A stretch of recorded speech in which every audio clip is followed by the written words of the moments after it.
What's up, everybody? This is Cannonville 34 here, doing another review on one of my weapon systems that I own. Just wanted to throw in my hat in the ring here on the M&P 1522, and I got to tell you, before I get into talking more about this weapon system, I'm a fan. I've never owned any Smith & Wesson products before. And I probably now will buy more, just for I would say for the job well done on this weapon. It really kind of opened my eyes to Smith & Wesson. I kind of, with Stag Arms, Bushmaster, some of the other weapon systems out there that build ARs. I don't know. I mean, there's a ton of them. I don't want to name them all, but anyway. Smith & Wesson just really wasn't on my radar as far as a choice. But anyway, so just wanted to say that, before I got into reviewing the gun and kind of some of the things I've done with mine. Everybody's done all kinds of crazy stuff with theirs. I'm not a whole lot different, I don't suppose. I've put plenty into my weapon as well. So I just want to show you. This is the weapon. It's got the A1 or A2, I don't remember which one it is, comp on the end of it. Put some of the Magpul XTM rails on it. I don't remember the name of the foregrip on it, but just a tan foregrip. Magpul pistol grip on it. I just painted the stock to try to match it there, which was stupid. Don't ever do it. It just rubs right off. I mean, I don't know. If you don't care, whatever. I do care. I'm going to probably buy an MOE, Magpul MOE stock to put on it, just to make it look better. I don't know if you can see this here. We got a single point sling adapter here. Got this from, what's it called, Bowtac Tactical, or I'm not sure how you pronounce it. I'm going to call it Bowtac Tactical. Maybe I can annotate it into the screen there, but anyway. KZ, I think it's $20 for this. Works great. I know there's probably a lot of you guys out there wondering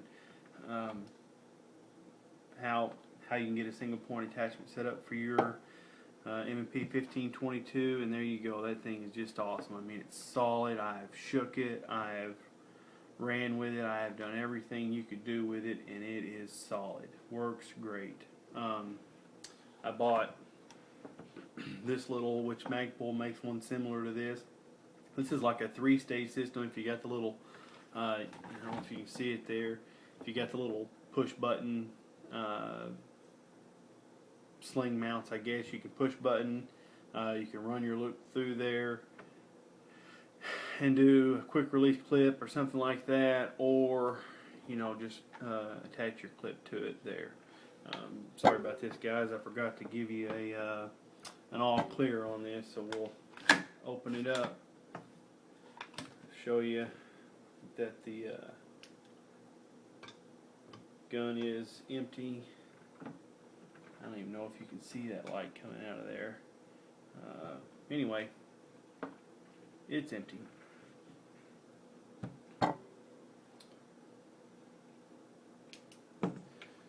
We'll just do a quick little. This weapon, I'm telling you, I have shot it, and I'll show you a shooting clip on this weapon. But it is just fun. I mean, just fun. You might as well be shooting, or you could be. I mean, there's no recoil. It's like shooting a BB gun. I haven't played with the SIG 522 or the Umarex Ruger or the Mossberg or any of those. I did a ton of research before I bought this gun. I watched a lot of you folks on YouTube, and I got to tell you, I'm very, very happy with it. I got the Magpul backup sights on it. Again, not that it needs it, just a lot of fun. I put a fairly cheap True Glow red dot and it's red dot only. Scope on it here, no magnification. Again, it's a 22. If you're shooting it over 50 yards, I don't know why you would be. I don't know what you would be trying to kill out. I guess I take that back. You can shoot it, maybe up to 100 yards. You might be shooting a prairie dog or, I don't know, squirrel hunting or something like that. Squirrel hunting, though, I usually do out in the woods. Of course, I'm here in Arkansas, so I go out in the woods. I probably get no more than 20, 30 yards away from the squirrels when I'm shooting them. So that's why I chose red dot. Fast acquisition, easy to shoot. I'm not going to be sitting on a bench somewhere, trying to put, half-inch groups out there or nothing like that. So, anyway, but yeah, I'll talk about some of the features that I love about this gun. One of them is the weight. I think the magazines, you can see here, something I did with my magazines. I think the magazines are awesome. I love the ease of load, although when you're shooting cheap like this, gosh, it's a lot of loading. But, the faller on it's great. Again, I've talked about PLU and some of my other videos that I've made, but this is just another one of those. I don't shoot CCIs to this weapon. I shoot I think it's the Winchester Bolt Pack 333 rounds or something like that. They're all I've ran through this gun since I bought it. Probably all I will continue to run. You can buy those cheap. It shoots the crap out of them. You'll get a misfeed here and there, which a misfeed's more of what I've seen. I think it's probably either not sitting up properly when it gets to the end, or close to the end, maybe not sitting up properly and it'll fail to feed it properly. But those are usually all I've seen is failure to feeds. I've had some failure to fires.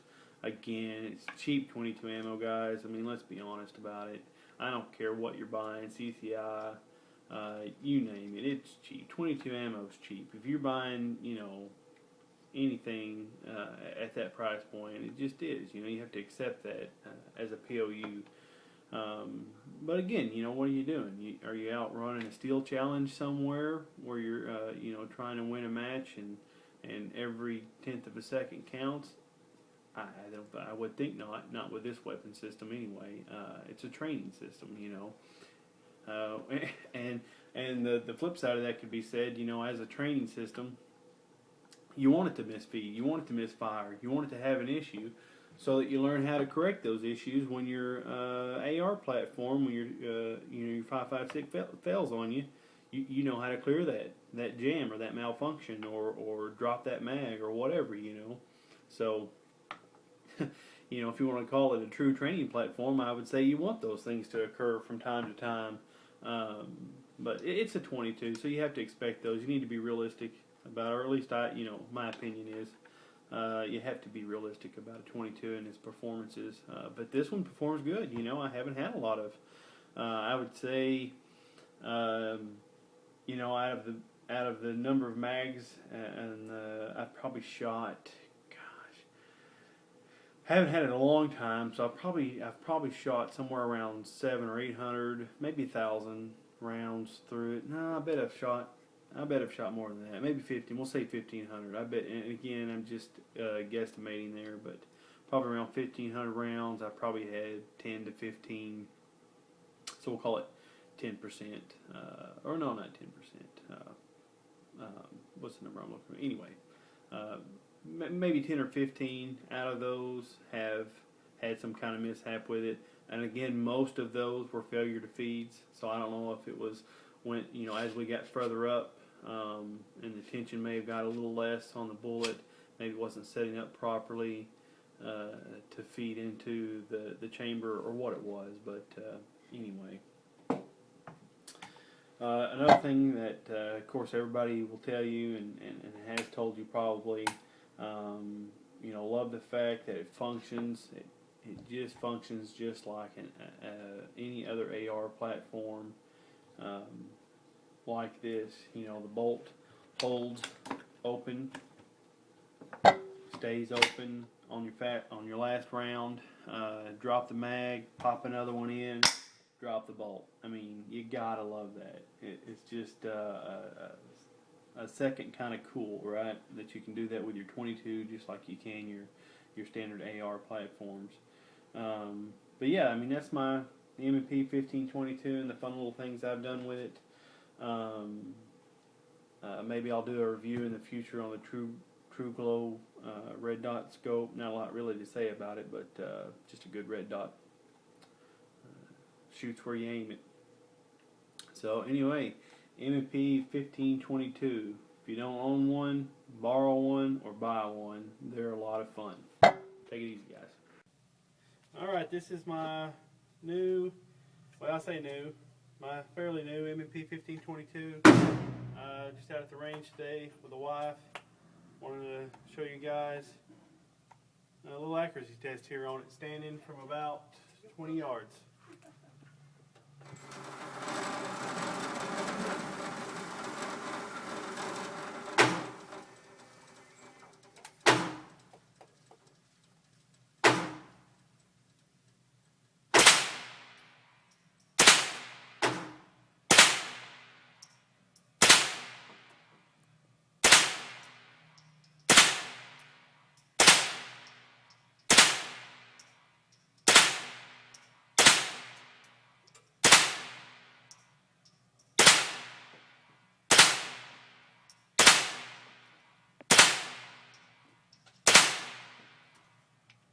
As you can see, the bolt does lock open.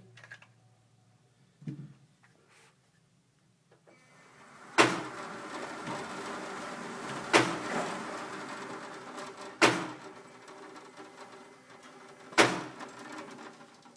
there you go.